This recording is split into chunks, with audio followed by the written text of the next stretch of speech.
third time, the risen Christ appears to his disciples. This story weaves miraculous details into mundane moments. And in it all, the disciples intuitively know the Lord. Let us rise in body or spirit for the reading of the gospel, as told in John chapter 21, verses 1 through 19. After these things, Jesus showed himself again to the disciples by the Sea of Tiberias, and he showed himself in this way. Gathered there together were Simon Peter, Thomas called the twin, Nathanael of Cana in Galilee, the sons of Zebedee, and two others of his disciples. Simon Peter said to them, "I am going fishing." They said to him, "We will go with you." They went out and got into the boat, but that night they caught nothing. Just after daybreak, Jesus stood on the beach, but the disciples did not know that it was Jesus. Jesus said to them, "Children, you have no fish, have you?" They answered him, "No." He said to them, "Cast the net to the right side of the boat, and you will find some." So they cast it, and now they were not able to haul it in because there were so many fish. That disciple whom Jesus loved said to Peter, "It is the Lord." And when Simon Peter heard that it was the Lord, he put on his outer garment, for he had taken it off, and jumped into the sea. But the other disciples came in the boat, dragging the net full of fish, for they were not far from the land, only about 100 yards off. When they had gone ashore, they saw a charcoal fire there with fish on it and bread. Jesus said to them, "Bring some of the fish that you have just caught." So Simon Peter went aboard and hauled the net ashore, full of large fish, 153 of them.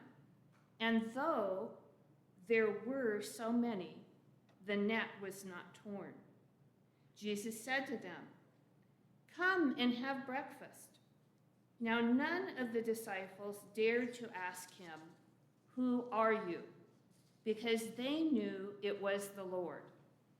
Jesus came and took the bread and gave it to them, and did the same with the fish. This was now the third time that Jesus appeared to the disciples after he was raised from the dead. When they had finished breakfast, Jesus said to Simon Peter, "Simon, son of John, do you love me more than these?" He said to him, "Yes, Lord, you know that I love you." And Jesus said to him, "Feed my lambs." A second time he said to him, "Simon, son of John, do you love me?" He said to him, "Yes, Lord, you know that I love you." And Jesus said to him, "Tend my sheep." He said to him the third time, "Simon, son of John, do you love me?" Peter felt hurt because he said to him the third time, "Do you love me?" And he said to him, "Lord, you know everything. You know that I love you." Jesus said to him, "Feed my sheep. Very truly, I tell you, when you were younger, you used to fasten your own belt and to go wherever you wished. But when you grow old, you will stretch out your hands, and someone else will fasten a belt around you and take you where you do not wish to go." He said this to indicate the kind of death by which he would glorify God. After this, he said to him, "Follow me." These are holy words for all God's people. Thanks be to God. You may be seated.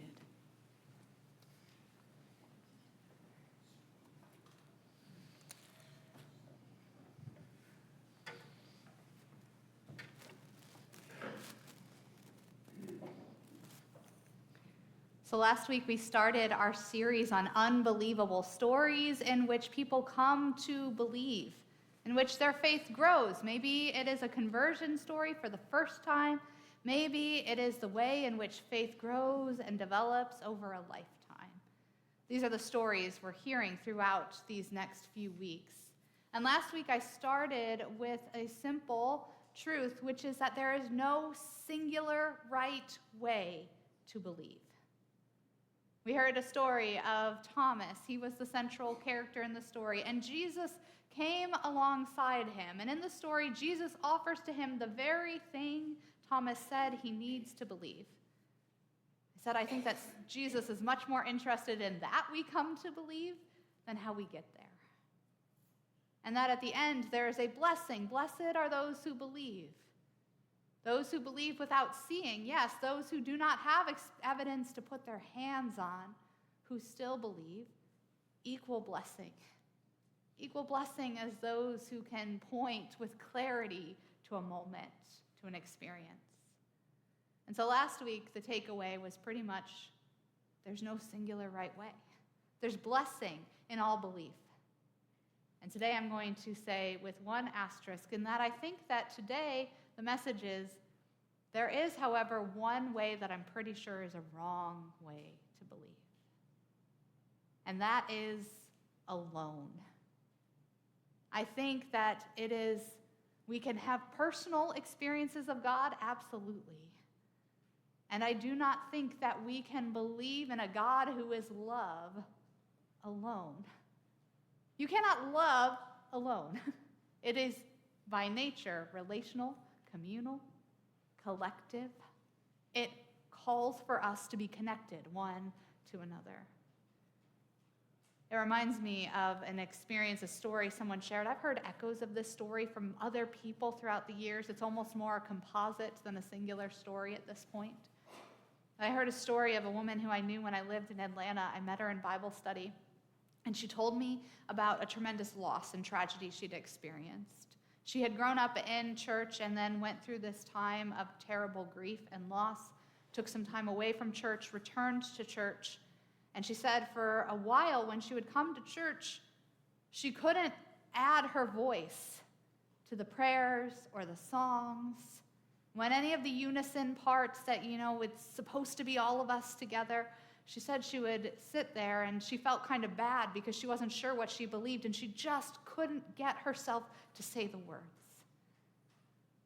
Until one day, she said she just kept coming for the ritual of it, and one day she finally realized that what was happening is everyone else was holding faith for her until the day she could join back in.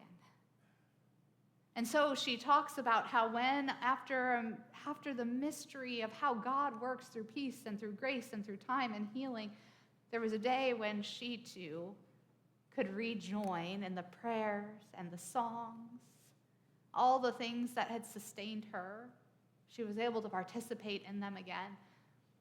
And she reflected on the experience, and she said that it changed her understanding of her faith. That her faith was not just for her alone, that she went into worship and other experiences more determined to say the prayers just a little more boldly, to sing a little more enthusiastically, even songs she didn't know, because she understood that her faith was holding faith for other people too. She was certain that there would be times that there would be other people in the congregation not able to say the words. Maybe not willing, but wanting. Maybe no longer remembering. And she would hold the faith for them, the same way that the community held faith for her. Her sharing was the story about the way in which faith is not just an individual endeavor. It's not just about how we can get it right every single time or white-knuckle it through life, holding fast to something that is just for us. The blessing that Jesus gives, blessed are those who believe, is a blessing upon a belief that is shared and not just individual. which I know is a really wild thing to say in our world. Our world really loves what is individual and competitive and for you and you alone, tailored just for you and your experiences.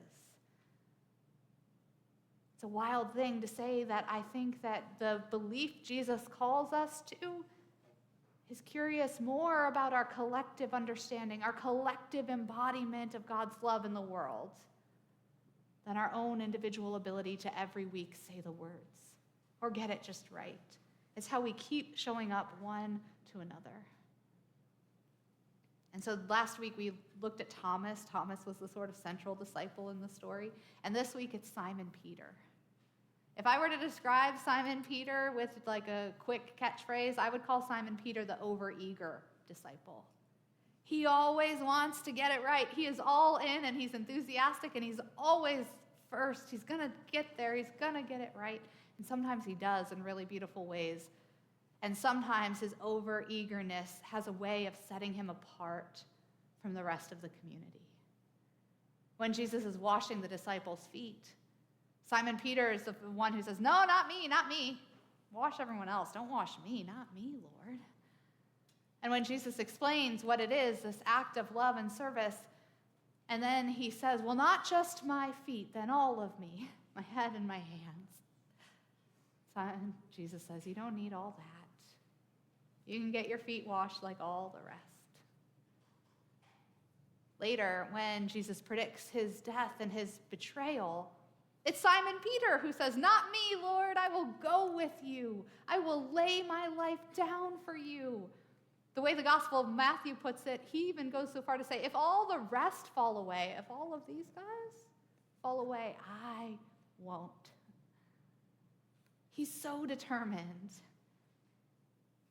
And then when it comes time for, of course, we know what happens. He denies Jesus 3 times. And when it comes time for the resurrection, how does John tell it? Simon Peter races the beloved disciple. It's not like, let's get there fast. He's like, let me get there first. And he races him to the tomb.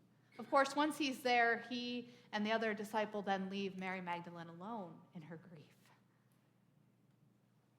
I don't know that he means to do it, but he has a way of setting himself apart from the rest of the community in his eagerness. And so in this story, we catch him again.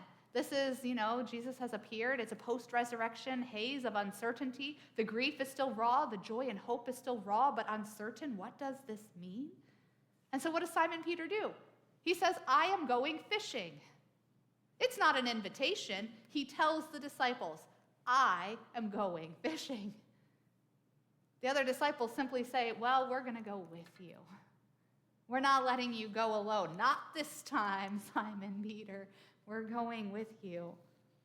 But here's the thing. He's so determined, even on a boat, Simon Peter can find a way to get away and get ahead of the other disciples.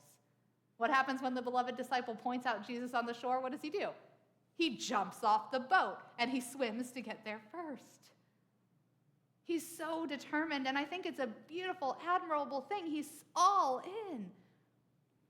There's just one thing, is that he and his enthusiasm, it hasn't caught up to understand that to be all in with Christ requires him to be all in community too. He cannot do it alone or first or go it out by himself. Discipleship is not a path for him to forge alone. It is a way of being in the world that is created together for all of us. We have our unique experiences that make our journeys our own, and yet discipleship is something we embody in the world together, in the ways we bring justice and hope and peace and love and joy into the world. Discipleship is strengthened by a community that says, "We will go with you." It is strengthened and nourished by the wisdom of beloved ones who can point out the things we don't see yet. "There is the Lord," says the beloved disciple. It's really telling to me how the story unfolds from here. When Simon Peter gets to the shore, I am certain, I believe that Jesus in grace and love is eager to see him too. And yet, you know what Jesus does? He sends Simon Peter back to the boat to get the fish. Now, Jesus already has a fire going, and there's already bread and fish on it for this breakfast. But he sends Simon Peter back to the boat to share in the labor, to share in the celebration of the miraculous catch, to bring it back together, where they can share with the breakfast, all of them together. I think Jesus is inviting Simon Peter to understand himself as one within the community. Not as someone who needs to set himself apart or prove himself in it. Not as someone who feels like he's fallen out of its good graces and no longer belongs to it. But as one who is within the community. And so after breakfast, we know this story. A lot of folks know this story, that Jesus asks Peter 3 times, "Do you love me?" And many pastors, many theologians talk about how this is a way in which it mirrors the threefold denial, a sort of undoing in grace, a restoration, a way of forgiving him. To say, "I forgive you. Do you love me?" When I was reading the story this week, I was wondering, it's really a very, very personal conversation, but I don't have any indication that it's a private conversation. Meaning, I think all the other disciples are still there, listening in. And I don't think any of this is meant to shame him either. "Do you love me? Then feed my sheep." I think what this is a means of helping Simon Peter to be reconciled not only to Jesus in grace, but to this community that he has a habit of inadvertently leaving behind, so that he can be reconciled to those who have journeyed with him in faith to this point, so that he can see himself as belonging to Thomas and to Nathanael and to the beloved disciple and the sons of Zebedee and the 2 unnamed disciples in this story. I love that they are important enough to be noticed, but they don't tell us who they are. What matters is that even the unnamed ones go together. And Simon Peter belongs to them too. Disciples belong one to another. When Jesus repeats the call to him and gives Simon Peter his commission to go into the world to feed the lambs, tend the flock, he's inviting him to do so as the Good Shepherd. Jesus, the Good Shepherd, who knows the flock by name and knows them, and they know him. Simon Peter can't take care of a flock he doesn't know. He's always racing ahead of, standing apart from. Simon Peter is invited into this community to experience discipleship not only as his own individual feat, but as something shared in community, a collective power and wisdom. There's this moment during breakfast when it says that all of the disciples, no one dares to ask who Jesus is because they all know him. And as I was thinking about it, I was wondering if maybe it doesn't mean that every individual sitting around that table, around that fire rather, that they had in their hearts a clear sense of who Jesus is and their understanding was crystal clear in this moment. They asked no questions. I think what it means is that they together from one another watching the miracle unfold, held in faith that this is who Jesus is for all their varied experiences. So if last week I shared that there is no singular right way to believe, this week the message is the only wrong way is trying to do it on our own. Simon Peter's story reminds us that the call of discipleship is for all of us, but it's not for us to take on our own, apart from everyone else. The commission to tend to the flock, to feed the sheep, to nourish community doesn't depend only on one person, on you or on me. Thanks be to God, through Christ that's already done. But rather, it's all of us. Faith is forged in community. It lives in community. It's shared by the wisdom of those who can see what we don't yet see and point it out to us. It is held by the steadfast ones who are willing to say, "We will go with you. You're not going alone this time." Faith's power is in all the unison parts of worship, where we raise our voices and our hearts together in our singing and in our prayer and in our communion at this table. To believe is to belong one to another, to God's grace and to creation. And so even if you are wondering whether you still do or where you still fit or how you still fit, most especially these are the moments to remember that those who believe belong in community. So here then is my prayer for us this day and for us going forward in all the days ahead. I really do hope that your faith is personally meaningful. I don't think that the individual does not matter. I just think the faith transcends our own individual experiences. I do hope your faith is personally meaningful to you. But more than that, I hope that you will, regardless of that, keep showing up one to another in community to be disciples who will say, I will go with you. Because we need people willing to go with us in the challenges of life. We need people willing to point out to us in wisdom what we cannot yet see. And so I pray that you will continue to be someone who will hold faith for someone else.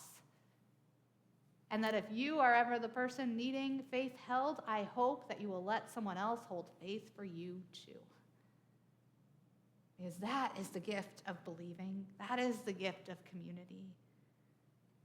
And so may all the varied gifts of God's grace collectively work through us so that together we can answer the call of tending the flock.